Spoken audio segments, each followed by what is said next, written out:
Our house was a palace, sure, but a cold and echoing one. Marble floors, fancy furniture that looked like it belonged on TV, not under my feet, that was my life. Dad, Richard the Great they called him at his construction company, built it all from scratch. He loved me to pieces, his only kid, but seeing him was like catching a glimpse of a shooting star, there and gone too fast. Gotta chase that next project, kiddo, he'd say with a wink, his booming voice the only warmth in the giant house. My mom, Isabella, well, she was the ice queen on a frozen throne. 18 years younger than Dad, she had cheekbones sharper than a diamond and a closet bigger than my entire room, overflowing with clothes that sparkled like disco balls. Her days were a whirlwind of fancy salons with French names I couldn't pronounce, massages that cost more than my bike, and gossip sessions with her friends who looked like they were all carved from the same mold. The only time Mom ever seemed to remember I existed was when she needed someone to boss around. "Those jeans are a mess, honey," she'd sneer, her voice dripping with fake sugar. "Haven't I taught you how to keep things tidy?" Funny thing was, the house was spotless, thanks to a whole army of maids who scurried around like silent mice. But if I dared to sit down and watch cartoons after school, here she'd come, faster than a cheetah after lunch. "Shouldn't you be learning something useful, Lily?" she'd snap, her perfectly painted nails tapping a sharp rhythm on the counter. "Like how to clean these floors properly before you ruin them?" Useful? Cleaning floors? I looked at Dad, who was just coming through the door, grass stains on his jeans and a smile on his face. He'd been playing catch with the neighborhood kids again. "Leave her alone, Isabella," he'd rumble, his voice warm and deep. "She's got plenty of time for chores later. How about some ice cream sundaes, champ?" My treat. Dad was my hero, my best friend. He'd wrestle with me on the floor, his booming laugh filling the house, a stark contrast to Mom's constant complaints. He taught me how to throw a perfect spiral, how to fix a leaky faucet, and most importantly, how to be kind, even when the world felt cold and empty, just like this giant house. The year I turned 15 was supposed to be different. Driver's ed, maybe a summer job at the ice cream shop down the street, all the normal teenage stuff. Instead, it became the year everything went sideways, faster than a roller coaster gone rogue. It started with a cough. A nagging, wet cough that wouldn't quit. Dad, who could usually shake off a cold in a day, just kept getting worse. His booming laugh faded into a raspy wheeze, his once strong hands grew thin and trembled slightly when he held mine. Doctors became a constant presence in our house. Stern-faced men and women who spoke in hushed tones that sent chills down my spine. A cruel diagnosis, laryngeal cancer. Dad, ever the optimist, kept a brave face. "Just a little bug," he'd say, his voice weak but his eyes full of the same warmth I knew and loved. "Nothing a few trips to the doc can't fix." Those trips turned into hospital stays, harsh treatments that left him drained and pale. The vibrant man who could build a skyscraper from the ground up was reduced to a frail shadow, his once booming voice barely a whisper. I spent every spare minute by his bedside, holding his hand, reading him stories, praying for a miracle. "Don't worry, champ," he'd rasp, his eyes filled with concern. "I'm gonna be all right. You're gonna be all right." Worry? I was drowning in it. The thought of a world without Dad's booming laugh, his rough but comforting hugs, was unbearable. Mom, however, remained a constant source of irritation. While Dad fought for his life, she continued her self-absorbed routine. "Honestly, Richard," she'd complain, her voice clipped and cold, "you're giving me a headache with all this coughing. Maybe you should just sleep in the guest room, it's keeping me awake." One thing I did notice, though, was a subtle shift in her appearance. Maybe it was just me, but her designer clothes seemed to fit a little tighter, her perfectly flat stomach developing a slight bulge. It was a bizarre contrast to Dad's worsening condition, a small, unsettling detail amidst the storm. Then came the day, a seemingly ordinary Tuesday. Mom was on her way out, a fresh manicure appointment awaiting her. "Don't forget the black polish, darling," she called back from the doorway. "Black always goes best with mourning." Mourning? What was she talking about? Before I could question it, the phone rang. Mom answered, her voice dripping with fake concern. A few moments later, she hung up, her face a mask. "Well," she sighed, a strange, almost satisfied glint in her eyes. "Looks like today needs to be a black manicure after all." My heart hammered in my chest. A cold dread wrapped its icy fingers around me. What do you mean?" I stammered, my voice barely a whisper. Mom's mask slipped for a fleeting moment, a flicker of something cold and calculating crossing her face before it was replaced by a perfectly practiced frown. "Just some unfortunate news, Lily," she said, her voice back to its usual icy tone. "Looks like you'll be needing a strong woman to take care of you now." The days that followed were a blur of black crepe and forced smiles. The funeral home transformed our living room into a sterile, flower-filled showroom. Mom, ever the drama queen, reveled in the attention. "Black lace or sweetheart neckline?" she agonized, parading a seemingly endless stream of dresses in front of the mirror. Her friend, a woman with bleached blonde hair and a permanent pout, cooed in approval. "Oh darling, the sweetheart neckline. So Audrey Hepburn at her husband's funeral. Absolutely tragic and chic. Don't you think it's a little excessive?" I ventured, my voice barely above a whisper. Mom's eyes narrowed. "Excessive? Honey, this is for your father. We need to show his friends and family how much we respected him." Respected? The word tasted like ash in my mouth. "By showing off your cleavage?" The air crackled with tension. Mom's perfectly painted smile faltered for a second, replaced by a flash of something cold and dangerous. "You watch your tone, young lady," she hissed, her voice low and menacing. "These are adult matters you wouldn't understand." The adult matters turned out to be endless phone calls with florists and caterers, each conversation punctuated by Mom's theatrical sighs and demands for the absolute best. My grandparents, bless their hearts, tried to shield me from the worst of it, but the strained silences and worried glances spoke volumes. The funeral itself was a performance. Mom, draped in a ridiculously elaborate black dress that clung to her curse like a second skin, played the grieving widow to the hilt. Tears streamed down her perfectly made-up face as she clung to the arms of various concerned-looking relatives. Later that night, as I scrolled through social media in a daze, a familiar face popped up on my feed. There she was, Mom, in all her tragic and chic glory, the funeral photo plastered across her Instagram page. The caption, dripping with saccharine sentiment, spoke of her undying love and devotion to my father. "The love of my life, gone too soon," it read. A week had crawled by since Dad's funeral, each day a heavy weight on my chest. Mom, however, seemed to thrive in the silence. The endless parade of black dresses was replaced by a return to her usual flamboyant wardrobe, her smile a little too bright, her eyes a little too cold. One evening, as I trudged up the stairs after another day of forced pleasantries at school, the sound of unfamiliar laughter filtered through the air. I froze, a knot of dread tightening in my stomach. The living room door was ajar, light spilling out into the hallway. Taking a deep breath, I peeked inside. There, sprawled on our plush sofa, was a young man who looked like he'd stepped off the cover of a fitness magazine. He was all tan skin, perfect teeth, and designer stubble. Mom, perched beside him like a preening peacock, was batting her eyelashes with a practiced innocence I hadn't seen since I was a toddler. "Lily," she purred, her voice dripping with fake sweetness. "This is Michael, my fiancé." "Fiancé?" I repeated, my voice barely a croak. Mom's smile faltered for a brief moment, a flicker of annoyance crossing her face before it was replaced by a too bright cheer. "Yes, darling. Isn't that wonderful? Michael is going to be living with us now."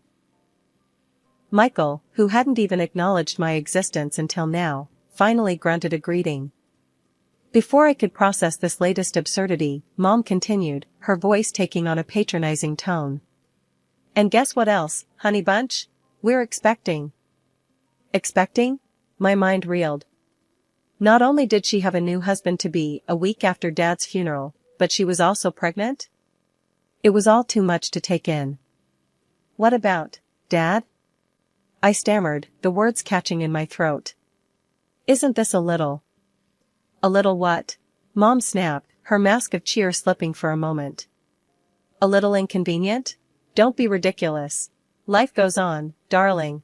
And besides, she leaned in, her voice dropping to a conspiratorial whisper. Michael here makes me truly happy. Something your father, bless his soul, was never quite capable of. Fury, hot and raw, bubbled up inside me. You never loved him, did you? I spat, my voice shaking with rage. You cheated on him. Mom's eyes narrowed. The smile was completely gone now, replaced by a steely glint. Perhaps, she admitted with a cold laugh. But that's none of your concern, is it? Now, from now on, you'll do as Michael and I say. You'll help with the housework, of course, and then you'll be a wonderful nanny to your new sibling. Over my dead body, I choked out, my voice trembling with a mix of anger and hurt. Don't get sassy with me, young lady, Mom hissed, her voice low and dangerous. This is my house, and you'll do what I tell you, or you'll get out. The ultimatum hung in the air, heavy and suffocating. I straightened my spine, a newfound resolve hardening my voice. I wouldn't stay under the same roof with you for another minute even if you begged me, I declared, my gaze unwavering. You may have gotten rid of Dad, but you won't control me. Mom's face contorted in fury. Get out then, she shrieked, lunging towards me. She grabbed me by the shoulders and pushed me out the door. And don't come crawling back when you have nowhere else to go, she bellowed after me. I didn't answer. The front door slammed shut behind me with a satisfying thud. Snow swirled around the streetlights, casting an eerie glow on the deserted sidewalk. I was in my school clothes and sneakers, completely unprepared for the winter chill. But the sting of the cold was nothing compared to the burning betrayal in my heart. Looking down at my flimsy clothes, I spotted the abandoned garage across the street. Dad used to keep his old tools and some winter gear there. Maybe, just maybe, there was something I could use to keep warm for the short walk. The garage was a treasure trove of forgotten memories. In the back corner, under a dusty tarp, I spotted a familiar shape, Dad's old hunting jacket. It was worn and faded, but the thick leather promised some protection from the biting wind. With shaking hands, I dialed a taxi, my teeth chattering uncontrollably. The wait seemed to stretch on forever, each passing minute a small eternity. Finally, the headlights pierced the darkness, a beacon of hope in the cold night. My grandparents' porch light cast a warm glow as I stepped out of the taxi. Tears welled up in my eyes again, this time a mix of relief and sorrow. My grandma opened the door before I could even knock, her face etched with worry. Lily? What on earth? Her voice trailed off as she took in my appearance. Honey, you're freezing. Come in, come in. She ushered me inside, wrapping a thick blanket around my shoulders. Grandpa was right behind her, his face grim as he took in my tear-streaked cheeks and the oversized jacket. What happened, sweetheart? He asked, his voice gruff, but full of concern. I took a shaky breath, the warmth of the house slowly seeping into my bones. Then, in a torrent of words, I poured out everything, Mom's cold behavior after Dad's death, the fiancé, the pregnancy, and finally, the cruel revelation.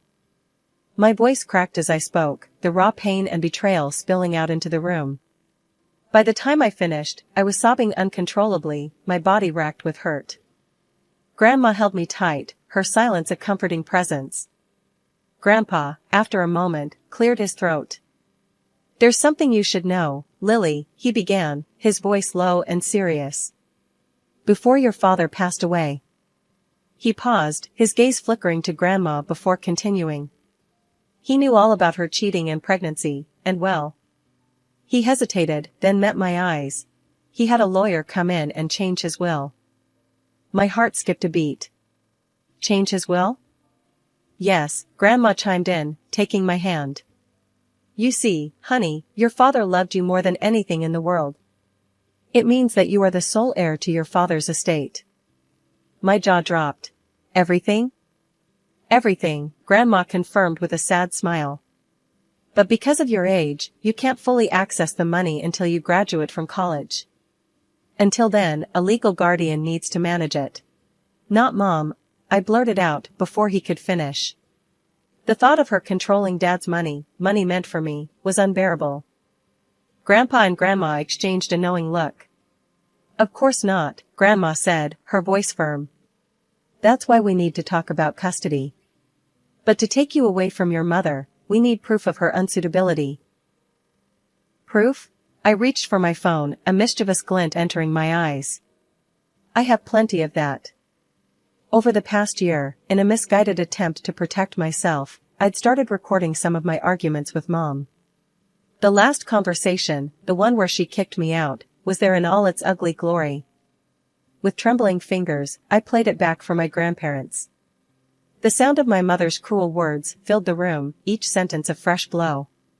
By the time the recording ended, a tense silence hung heavy in the air. Then Grandpa cleared his throat. This is more than enough, Lily. We'll get you a lawyer, first thing tomorrow. You won't be going back to that house. Relief washed over me, warm and welcome. It wasn't just about the money anymore. It was about safety, about being in a place where I was loved and valued. A week had crawled by since the blow-up with Mom. One sunny and cold afternoon, as I was helping Grandma cook a pie, a loud, insistent pounding shattered the quiet. I froze, a knot of dread tightening in my stomach. Grandma straightened up, her eyes narrowed in suspicion. That sounds like trouble, she muttered, brushing her hands off the flour.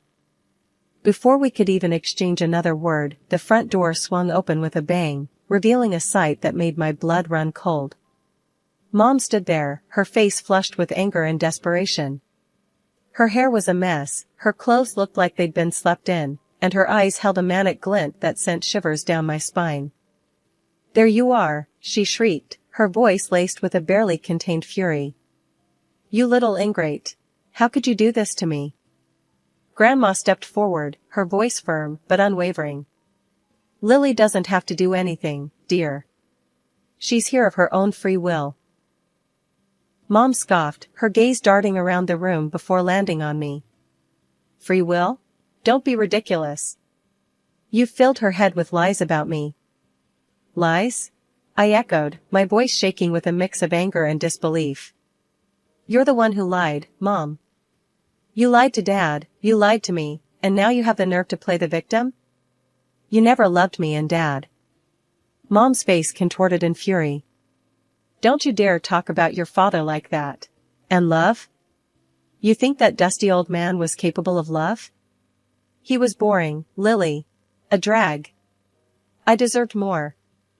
Her words hung heavy in the air, a cruel and selfish justification for her actions.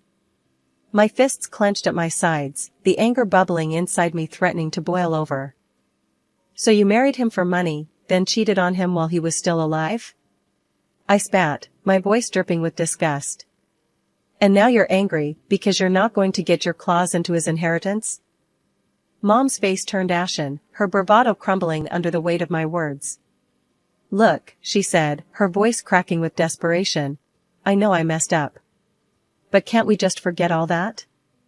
I found out about the new will, Lily. You have everything now. You can help me, can't you? I'm pregnant, for crying out loud. I have nowhere to go. Her words hung heavy in the air, a desperate plea for a lifeline. A part of me, a tiny, insignificant part, flickered with a misplaced sense of pity. But then I remembered the countless nights I'd spent alone. Those were your choices, Mom, I said, my voice devoid of sympathy. And now you have to face the consequences. 2 months flew by in a whirlwind of activity. Lawyers, court dates, social worker visits, it felt like my life had become a legal drama. Mom, unsurprisingly, contested the custody hearing tooth and nail. The courtroom was a tense battleground. Mom, dressed in a cheap-looking suit and overly dramatic makeup, sat across from me, a picture of fake concern. Your Honor, she began, her voice trembling with manufactured emotion. I am Lily's mother. I love her dearly, and I'm her only living parent. Taking her away from me would be a travesty. Her words were like nails on a chalkboard, a stark contrast to the cruel reality I knew. My lawyer, a sharp woman with a steely gaze, wasted no time in presenting her case. The recordings I'd made played on a small speaker in the courtroom, each snipped conversation a damning indictment of Mom's character. Her voice, dripping with contempt and frustration, filled the room, leaving a stunned silence in its wake. Then came the final blow, the recording of the night she kicked me out. The raw fear and confusion in my voice, the chilling indifference in hers, painted a picture 1,000 words couldn't express. As the last recording ended, a heavy silence descended upon the courtroom. Even the judge, a stern but fair-looking woman, seemed taken aback. Looking directly at Mom, I took a deep breath and spoke, my voice surprisingly steady. "Your Honor," I said. "Does this sound like the voice of a loving mother? Does this sound like someone who deserves to raise a child?" Mom opened her mouth to retort, but the judge held up a hand, silencing her. "The evidence presented is compelling," she said, her voice firm. "The recordings paint a clear picture of a dysfunctional and emotionally abusive relationship. Mrs. Miller," she addressed my mother directly, "your behavior towards your daughter has been documented and deemed unacceptable. Therefore, this court grants full custody of Lily to her grandparents, Mr. and Mrs. Thompson." A wave of relief washed over me, so intense it felt like I could breathe again for the first time in months. Grandma reached out and squeezed my hand, her eyes filled with unshed tears. Grandpa, ever stoic, offered me a gruff but genuine smile. A few days later, we stood outside the house I'd once called home. The eviction notice, a cold formality, felt like a badge of honor. Mom and her now fuming boyfriend were huddled by the door, their faces a mixture of anger and desperation. "Lily, honey, please," Mom whined, her voice laced with desperation. "Can't we just talk about this? I know I messed up, but I'm your mother. And I'm pregnant. We have nowhere to go." She gestured dramatically to her noticeably swollen belly, a desperate attempt to tug at my heartstrings. But this time it didn't work. "You had your chance, Mom," I said, my voice firm. "You made your choices, and now you have to face the consequences. Besides," I added, "you have Dad's savings, enough for a decent apartment and a comfortable life for you and your new family." The mention of the money hit a nerve. Mom's face contorted in fury, but this time it was laced with a hint of fear. "You wouldn't dare cut me off," she hissed, her voice brittle. "I don't have to," I replied coolly. "You'll have access to a monthly stipend, enough to cover your basic needs. But that's all. Consider it my charity." Mom opened her mouth to argue, but the look in my eyes must have stopped her. With a final glare in my direction, she stormed off, her boyfriend trailing behind like a kicked puppy. 5 years had melted away like summer snow. Graduation from high school was a bittersweet affair, a celebration of achievement tinged with the pang of leaving a familiar chapter behind. Now, with a brimming acceptance letter in hand, I stood on the precipice of a new adventure, college. The University of Economics loomed ahead, a bustling hive of knowledge and ambition. Grandma fussed over my dorm room, insisting on rearranging the furniture for maximum efficiency. Grandpa, ever the pragmatist, helped me set up my laptop and internet connection, muttering about the outrageous cost of higher education. "Don't worry, Grandpa," I said, giving him a hug. "I'll make the most of it. This is Dad's company I'll be running someday, remember?" He squeezed me back, his gruff voice softening. "That's my girl. Your father would be proud."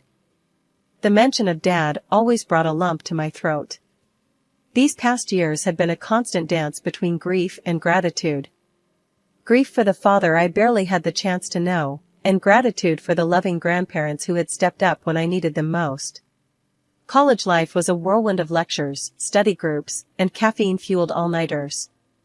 It wasn't easy, but I threw myself into it with a fervor that surprised even myself. News about Mom trickled in occasionally, delivered in hushed tones by well-meaning family friends. Apparently, she'd given birth to a stillborn child, a tragedy that had only deepened the chasm between her and the world. Her boyfriend, the one who'd abandoned ship when the comfortable life in a luxurious house evaporated, was nowhere to be seen. Honestly, none of it fazed me. The woman who had borne me was a stranger, a ghost from a past life. I had no room for negativity in my life, not when I was busy building a future where hard work and determination were the cornerstones of success.